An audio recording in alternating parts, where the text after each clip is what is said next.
अस्सलाम वालेकुम गाइस। उम्मीद है कि आप सब खैरियत से होंगे। आज मैंने जिस टॉपिक पे बात करनी है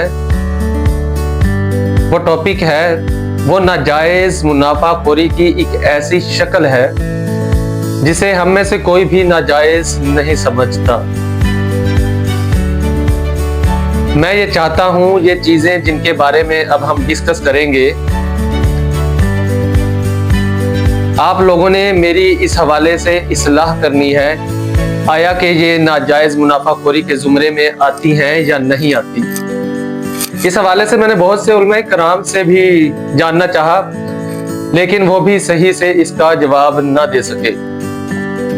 बात का आगाज मैं यहाँ से करता हूँ। एक बार मैंने किसी भाई से मशवरा किया कि मैं कोई काम करना चाहता हूँ, कोई कारोबार करना चाहता हूँ, मुझे मशवरा दो कि मैं क्या काम करूँ। तो उस भाई ने मुझे मशवरा दिया कि आपने काम वो करना है जिसमें ओला हो। अब ओला एक पंजाबी जुबान का लफ्ज है, मेरे पंजाबी भाई तो बहुत बाखूबी जानते होंगे। ओले से मुराद अब हम ये ले लेते हैं कि आपने वो काम करना है जिसमें मुनाफा बहुत ज्यादा हो और कस्टमर के इल्म में ना हो।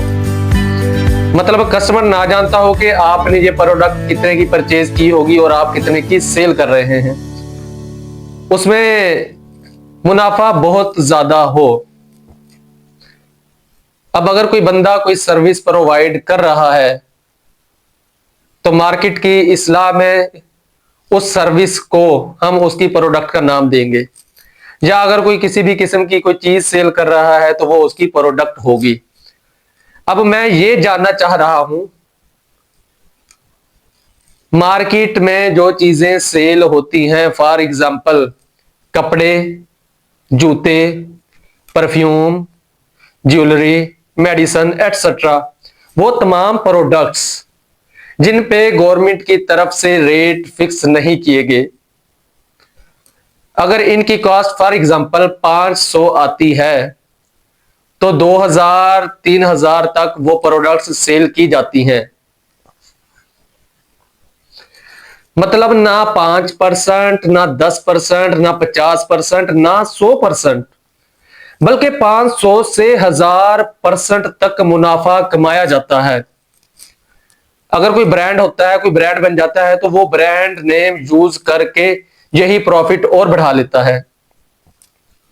सेम ऐसे ही अगर कोई सर्विस प्रोवाइड कर रहा है, जैसे कोई स्कूल कॉलेज वगैरह, तो टीचर्स को प्राइवेट स्कूल्स में जो सैलरी दी जाती है वो 5000, 10,000, 15,000, 20,000, जब मैक्सिमम कोई 50, 60, 70,000 तक भी दे देता होगा, जो कि बच्चों की फीसिस के कंपैरेटिवली बहुत कम सैलरीज हैं। हम इस तरह से इसकी एग्जांपल ले लेते हैं। अगर किसी इदारे के पास 10 क्लासेस है तो 2 से 3 क्लासेस तमाम किस्म के एक्सपेंस पूरे कर देती हैं, बाकी जो 7 से 8 क्लासेस हैं वो मुनाफा है, वो मुनाफा है। सेम ऐसे ही हेल्थ प्रोवाइडर और दीगर सर्विस प्रोवाइड करने वाले इदारे कर रहे हैं। ये सारी की सारी एक चेन है, हम इस चेन के गिर्द घूम रहे हैं। हम किसी से जूता खरीदते हैं, किसी से कपड़ा खरीदते हैं, किसी से मेडिसिन खरीदते हैं, तो कहीं से इलाज करवा रहे हैं।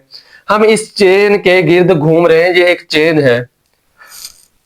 तो मैं ये समझता हूं, मेरा अपना ये ख्याल है, 500 वाली चीज अगर 525 की, 550 की, 600 की या 650 की मिलने लग जाए, सेम ऐसे ही अगर एजुकेशनल और हेल्थ फीसिस और दीगर जो फीसिस वगैरह है वो कम हो जाए, मुनासिब हो जाए, तो हर बंदा अपनी बुनियादी जरूरियात इजीली पूरी कर सकता है।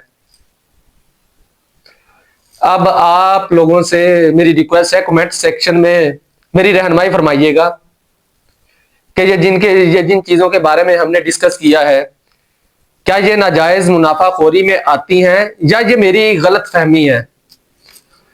अगर तो ये मेरी गलत फहमी नहीं है, आप लोग समझते हैं कि ये वाकई ही में नाजायज मुनाफाखोरी में आती हैं, तो आप भी मेरा साथ दें और हुक्काम बाला से रिक्वेस्ट है, हुक्काम बाला तक ये बात पहुंचाई जाए क्योंकि वो इस नाजायज मुनाफाखोरी की इस किस्म को कम करें, इस पर भी नजर सानी करें और नाजायज मुनाफाखोरी की कोई भी किस्म हो उसका खात्मा किया जाए।